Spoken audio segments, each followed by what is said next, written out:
That's fine. So this is very unusual. You should be very honored. This is, because mostly the people who come there, they pretend to come for the conference, but they really have come for all their side meetings.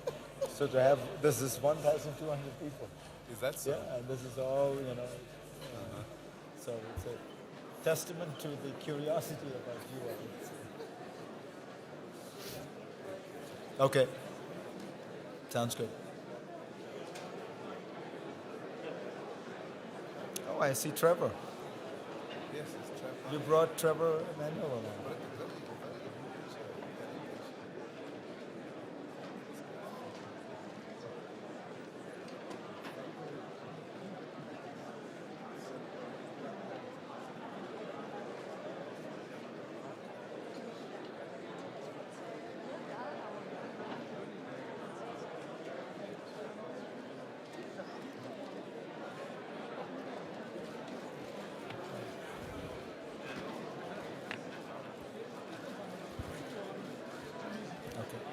Wonderful. There's a large, all right, so we're ready if you are. Ladies and gentlemen, if I could have your attention, please, we're going to start. President Zuma has a packed schedule, so we are under some time constraints. I'm Fareed Zakaria. If I could just ask all of you to turn your cell phones off and that kind of thing, we can get started. I want to welcome the entire South Africa delegation. The president was pointing out to me he has his entire cabinet here. I see Trevor Manuel, and I'm sure it's not because you're worried about some kind of a coup taking place while you're away. But we're going to start this just as a conversation. We're delighted to be joined by President Zuma, the new president of South Africa. Let me ask you to start, Mr. President. You are coming into an office that was held by Nelson Mandela. Do you feel nervous, apprehensive? What are your thoughts about being in a role that has been so public and so prominent globally? Well, if anything, it is humbling to be given this responsibility by the South African people, by my organization. It is a task, indeed, that needs such great leaders as Nelson Mandela. But let me say that we have mentioned President Mandela, that many people forget that this year we are completing 20 years since Mandela was released from prison. On the 11th of February, he was. As a country, South Africa, we are celebrating this. We have aligned it to the opening of our parliament so that the country could celebrate the big day that heralded the events in South Africa that changed South Africa from a racist, conflict-ridden country into a democratic country. We are, therefore, reminding everyone, and fortunately, Nelson Mandela is still with us, he still lives, so we'll be celebrating with him. It's important for us because the coming out of Nelson Mandela and the contribution he made leading the negotiations established a kind of culture in South Africa that nobody had ever thought of. Suddenly we're able to defeat racism, which was entrenched in South Africa, and he led the approach and the campaigns to reconcile South Africans and establish a truly democratic South Africa. But a number of people look at your election with some apprehension, let's be honest. There are people who say you are a populist, that you inherit a difficult economy. South Africa is entering its first recession in 15 years, and people worry about what effect a series of populist policies will have in an already fragile global economy and with an already fragile South African economy. Well, I don't know. People talk about populism in the world. I don't know at times what it means. Because if a leader in a country is supported by an overwhelming majority, I'm not sure how to divide the populist, the person who's just there. The fact of the matter is that I belong to the ANC, which is the organization that is supported by the people of South Africa. And I've been one of its cadres in the leading positions for quite a while. And of course, have taken over from not just Mandela, from Thabo Mbeki, who followed Mandela, who also made a very huge contribution to make the task very easy for some of us who followed thereafter. We have come in, I think, it's now 7 months. We have looked at government. We have reconfigured some of the departments in order to ensure that the effective government is there, that transparency is deepened, that the delivery continues. We have looked at the policies which basically emanate from the ruling party, so that there are no necessarily kind of policies that emanate from an individual. We have been able to follow the trend as it has been all the time. And we came in, and unfortunately, we had the financial crisis that affected everybody in the globe. I think South Africa, during that time, was able to withstand that pressure to a large extent because of its very prudent economic policies and macroeconomic policies. And we've been able, therefore, to absorb that, not that we did not suffer from the impact of it, but I think to a large extent, we're able to deal with the matters. And I think we're able to give leadership to, as a government, together with business and labor and representative of civil society, to come together and really work out a package as to how to meet the challenge of the recession. And we succeeded to do so. And I don't think anyone could say, because there was now a populist, these matters could not be done and people did not know what they were doing. I think that government has always knew what it is doing. You talk about the majority, but there is also a minority in South Africa that increasingly feels disenfranchised. The white minority, you read interviews with people, even F.W. de Klerk, various other leaders. There is some evidence of white flight of people, either because of the high crime rates or because of a sense of economic fortunes turning, leaving. Do you care if white South Africans decide that they want to leave the country? No, we don't want them to leave the country. They belong to South Africa. We are aware that since 1994, some people felt, as the situation changed, they were not very certain as to what is going to happen. And I think, in a sense, given where we came from as the country, you would have expected that kind of reaction.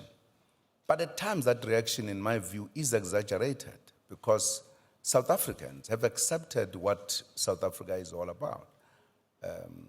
There are few people at times who feel some of the policies we have put across, like, for an example, affirmative action, etc., tended to put them in an awkward position. But we have been able to explain this, and people have accepted what the government has put across as the policies that, in a sense, encompass and embrace all South Africans. There is nothing that people have been able to identify as a kind of policy that exclude others. Everybody is part of it. Of course, there would be individuals who could be very vocal, who might give an impression that things are not very well in South Africa. I think we are a very proud rainbow nation that is working together at all material times, socially, in the economic sector, and in every other thing. And we adopted a culture of participation. For an example, some people would say that this government consults too much.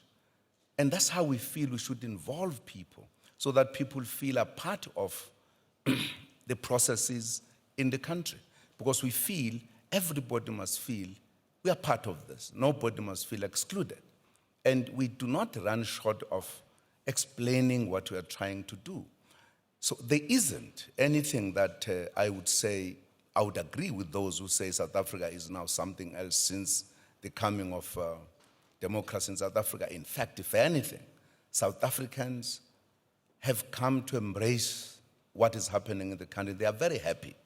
But it doesn't mean that in any situation you could have 100% people agreeing on anything. I don't think there is any country that could claim that. That's why we've got oppositions in countries.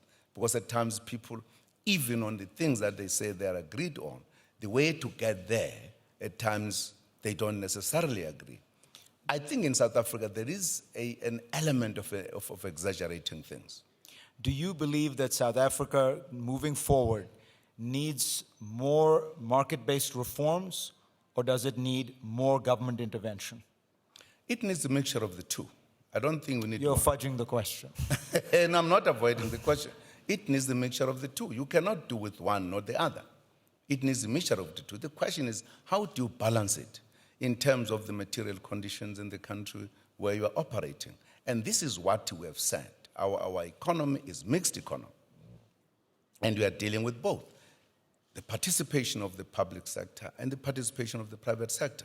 But how will you get yourself off a purely commodity-based economy and improve the skills, the manufactured processes, without unleashing the private sector to a larger extent? No. Well, what we have done, for an example, right now, we have put across our policies very openly as to what is it that we are trying to do, with the participation of both private and public. And it has worked for us up to this point in time. Right now, for an example, we have put across the program, very specific, on infrastructure. We have put aside an amount of about 700 billion rand aimed at dealing with this, which helps to expand the area of investment with regard to the infrastructure, because infrastructure in South Africa is very much needed, and we are busy with it. We have been putting an infrastructure for 2010. We are proceeding after 2010 to proceed with even a much broader of it. And both private and public are supposed to participate. So there is no way where we say this is the only one that will solve our problems. We believe the nature of our country, the mixture of these two, helps us to move forward. One area where I think many people hope you will diverge from the policies of Thabo Mbeki, diverge from the policies of your predecessor, is on AIDS, South Africa and the government's response to the AIDS crisis. You face the extraordinary situation where life expectancy in South Africa, a country with strong economic growth, has actually declined over the last decade. Will you do something different than Thabo Mbeki did on AIDS?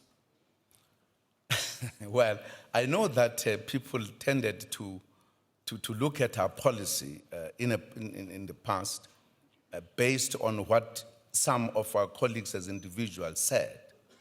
I think government has always had a very comprehensive policy in terms of HIV and AIDS.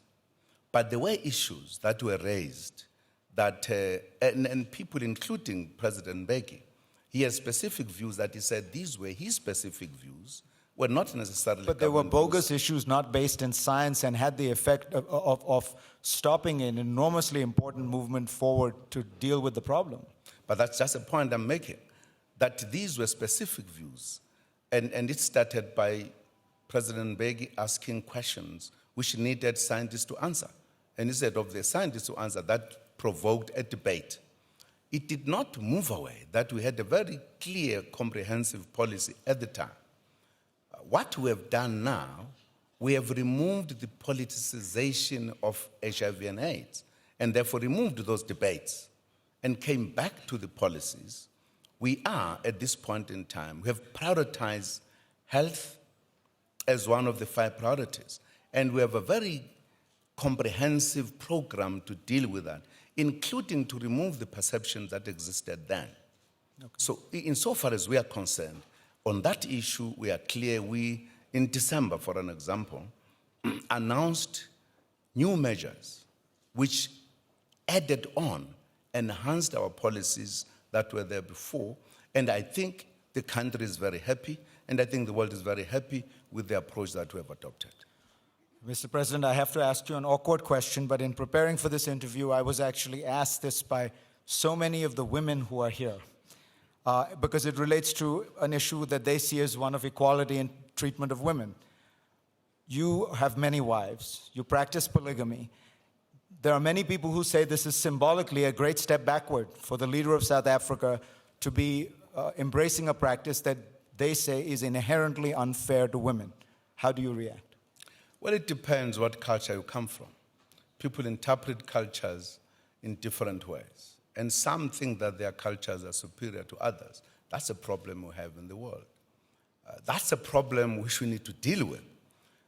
We follow a policy that says we must respect the cultures of others. That's a culture, that's my culture. It does not take anything from me, from my political beliefs and everything, including the belief on the equality of women. It's my culture. And I'm sure there are other cultures that do that kind of thing. The problem is that when people have their own cultures, think that their cultures are the only right one, probably the only one accepted by God, does not work that way. You believe you treat all your wives equally? Absolutely. Totally equal. Totally equal. I think there are many people in this audience who find it complex, a challenge to be married to one person. But to be Mr. President, pleasure to have you. Thank you so much. Thank you very much indeed. Thank you. Thank you.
Allez, on a pas d'échelle.